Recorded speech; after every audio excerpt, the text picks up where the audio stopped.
day I lose my interest for 3D platformers is the same day that I die. 2017 was incredibly kind to 3D platformers. It was a great year for them. And that makes me very happy because the 3D collectathon is probably my favorite genre. I think that the only genre that could ever hold a candle to it are RPGs. And how fitting was it that one of the most notable collectathons of last year was made by people who popularized the genre. So, brief history lesson. Once upon a time, there was this one company, they were called Rare. They worked as a second party for Nintendo and made games for the SNES and Nintendo 64. One of their most popular releases was Banjo-Kazooie. This game received some really great reception, and I really do have to get around to playing it someday. So Rare was all cool working for Nintendo, and then all of a sudden, one day, Microsoft bought them out. So for all these popular franchises made by Rare, including Banjo-Kazooie, under their belt, what would Microsoft make them do? Say it with me now. Absolutely nothing. Good work, Microsoft. You just made the most meaningless purchase in your company's history. I bet it feels really great to buy something and then never use it. Granted, this might not be the worst decision Microsoft's ever made. They did make the Kinect. Hey wait, speaking of the Kinect, didn't Microsoft make Rare develop those crappy Kinect sports games? Oh, okay, never mind then. Just don't have them do anything. It's fair enough that you're not going to let them make any sequels to their old franchises, but to tarnish their reputation alongside that, that's no good. Fortunately though, many of the workers at Rare decided to leave and make their own company. Playtonic Games was made, they set up a Kickstarter for Yooka-Laylee, and everything was going smoothly. So now that Rare, Playtonic Games is now back on track, let's see how they did with Yooka-Laylee, their spiritual successor to Banjo-Kazooie. Now, I'm certain that you've heard of this game's mixed reception. I will be looking into those criticisms and seeing if they hold up or not. Just keep in mind, I've never played Banjo-Kazooie before, so I don't really have any sort of nostalgia for this. I just went into Yooka-Laylee because I thought it looked fun. So, Luggo. One day, a corporate creep by the name of Capital B decides to steal books, using a machine that his assistant Dr. Quack made. Why books?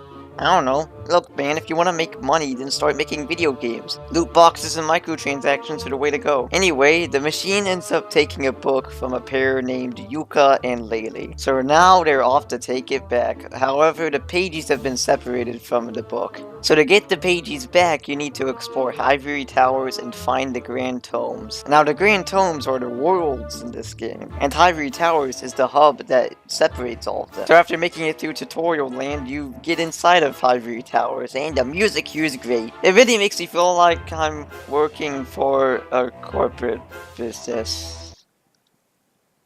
While inside of Ivory Towers, you run into a snake named Trouser. You purchase new moves from him. However, he'll give you one free move after every world. Alright, let's just get into the meat. Let's get inside those Grand Tome worlds and find whatever you can. Collectibles include the pages, which are one of the two items that are required to progress. You get these by either doing side quests for people or, going through an obstacle challenge. Pretty much anything. They're about 25 per world. Oh, and also I should also mention the quills. The quills serve the purpose of purchasing moves from Trouser. You can find them in each world and he'll sell you different moves depending on which world you're in. And you do need these moves not only to get certain pages, but also to progress throughout the hub world. So you need pages to open up the Grand Tomes in the hub world. And you need the quills to buy new moves from Trouser so you can progress through the hub world. And you know what, I think that's okay. The way they handle progression is kind of unique, I guess. However, at the end of the day, you still need about 100 pages to get to the final boss. I fortunately did have enough, about 101 in fact. However, pages and quills aren't the only collectibles, there are also HP extenders, power bar extenders. You need the power bar to use all your special moves and such. The Ghost Riders that get you a pagey if you collect all 5 of them in a world. The Molecule to get a transformation in the world. And finally, an arcade token to play Vextro's mini-games. Now you take the Molecule to Dr. Puzz, who will transform you into something depending on the world. And I thought the transformations were alright. The only one I really thought was great was the one in the 4th world. I liked flying around as a helicopter. All the other transformations were okay. There are also Vextro's mini-games, which are... I usually don't enjoy doing these. They're not a pain in the butt or anything. It's not like they're that hard, but they're just kind of tedious. Something I really hate is the fact that you have to do it twice. You have to play the minigame twice to get both of the pages. There's one for beating it normally, and another one you get for getting the high score. Why do I have to play it twice? Why can't it just be, if I get the high score on my first try, then I get both the pages? Why, Vexual? Why do you want me to play your stupid game? Your stupid polygonal dinosaur that still saves its data to memory cards. Give the times. Another set of pages that people don't like getting are the Kartos one. You go down this really long track and have to pick up gems, and if you don't have enough, then you have to start over. They're okay. I really hate the last one though, in the 5th world. So we've got plenty of collectibles, we have varying missions, we have some missions that reappear throughout the later levels. That's neat. But if your worlds aren't fun to explore, then I'm guessing that's not going to be fun to collect the collectibles. So what worlds do we have in store here? Tribal Stack Topics is the first one, and it's pretty fun. It has some pretty nice missions, and I really like the level design. It's simple, I like it. Gosh, you want more? Next up is Luggo's Glacier, which sucks. I'll just say it. It sucks. It's so boring going through here. I mean, the first time I went through it was fine, but whenever I went back to it repeatedly, it started getting really tedious. It was so boring to walk through. However, next up is Moody Maze Marsh, which is actually pretty fun to traverse. There are 2 areas that do look similar, which it's kind of hard to tell where I am, but overall I do like Moody Maze Marsh. Capital Casino is probably my favorite level in the game. I just like the theme of it all, and just playing some of the fun little slot mini games and pachinko and no. Is that golf? Why is there golf here? Why the frick is there golf here? You know what? This just isn't right. But this is However, one thing I really do enjoy about this level is its change of pace. Instead of being given pages, instead you have to collect casino tokens, which basically serve as kind of pages of those levels. Whenever you collect 10, you deal them out to this guy who kinda looks like Capital B. Yeah. Wait a moment. Also, just a question, what was your plan? He makes it out like you gamble your pages away in this level. But you don't. There's no gambling involved. You just play the games over and over again until you get them done with. We're given tokens and then we redeem them. The games aren't even rigged. What was your plan? I came here to be scammed. I didn't think this was called Charity Casino. Oh well, let's just play the Kartos game. Oh man, I did it and... Shoot, no, don't give those away here. That's like crack cocaine to this place. Ah crap, now we got the police on us. Fixicles, buddy, just let me keep my pagey. They're important for various reasons. Final world on the chopping block, Treasure Planet. And it performed as well as the movie did. And I had some fun exploring each of these, even Luggo's Glacier to some extent. However, I think it's about time we get into some criticisms with the game. I don't have as nearly many gripes with this game as many people do, but there's some stuff I need to get off my chest. I think first on the chopping block should be Vindy. Vindy gives out these tonics which kind of serve as power-ups. However, I've really only found myself using the Hunter tonic. Of course, you earn more of them as you perform certain tasks, but really? The Hunter tonic is the only useful one in my opinion. Everything else, on the other hand, is too insignificant to make any sort of difference. Another issue I have is that there are a few pages that aren't too fun to collect. This is inevitable. Every single collectathon has one collectible that's going to be a pain in the butt to get.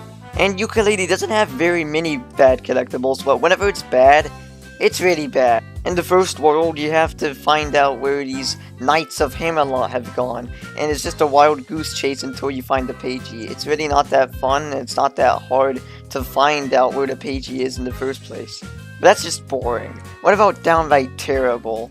Anything that involves physics. Specifically, the wind game in the Capital Casino. The ball's physics are really stupid. It doesn't know when to go down super fast or when to go up super fast. What is up with this pushing mechanic? And then there's golfing, which didn't bother me too much. I got it on my first try, but I don't want to do this again. Look at how the golf ball is moving. Something tells me that this game's physics are very limited. So that's my gripes of the game. However, there's one gripe that is incredibly prevalent. I see this almost in every single review. And what is it? The worlds are too empty. What do I think about this argument? What? What? What the frick? I don't have any earthly idea what you are talking about. Do I need to list off the collectibles again? Alright, sure. The worlds may be really big, but they have enough collectibles to fill them up with. And yeah, there are the occasional open gaps or whatever that lead to just the next area in the world and doesn't have any sort of collectibles at all, but that's a given for any collectathon. Not every single spot needs to have a collectible in it. Okay, so take a quick overview of this level. It has 25 pages, 200 quills, 5 Ghost Riders to find, and a HP upgrade, a power upgrade, a molecule for a transformation, and Rextro's token. Oh, and let's not forget a boss. I have a feeling that the viewers are completely misunderstanding this. You see, there's an expansion mechanic in Yooka-Laylee. You see, whenever you first open a Grand Tome, it's going to be missing a few chunks, or there's going to be some areas that you can't go to. However, spending a few extra pages will expand the world and add in new set pieces and such. However, Playtonic didn't handle this in the best way. Occasionally, you may find a gap in a world, such as this area in Tribal Stack Tropics. It has some quills on top of it and a few enemies, but that's it. Until you expand the world, then a boss shows up there. It should instead add new set pieces. Now I do think if Playtonic does make a sequel to Yooka-Laylee, they shouldn't have the expansion mechanic at fill in gaps of the world. Now where am I getting at with this? Well, I have a feeling that most of the viewers went into the worlds without it being expanded. Me, on the other hand, starting with the third world, I always expanded the world before I entered it. Could this be the issue? I'm not sure. All I know is that the worlds are not empty. They have plenty of stuff to do in them. The only reason why the world would be empty is if you've collected all the collectibles. And that's a given, isn't it? It should be. If it's not, then I give up on humanity. Well, actually, I already have, but you get the gist. So, I have no idea what anyone's talking about whenever they say the worlds are empty. But all their other complaints, such as some of the tasks not being fun to do, that's reasonable. But as for my final verdict, I actually really enjoyed this game. It's not one of the best 3D collectathons I've ever played. Mario Odyssey and Psychonauts are definitely better. However, I'm just glad that Yooka-Laylee offers up something that no other 3D collectathon I've played offers up. Sure, there are some issues, but no game's perfect. I really did enjoy my time with this game. I don't really care what the reviewers say about the game being too empty or anything. I had a pretty friggin' good time with this one. However, I am the same guy who hates Fire Emblem Echo Shells of Valentia but loves Star Fox Zero, so whether or not my opinion is valid can be questioned.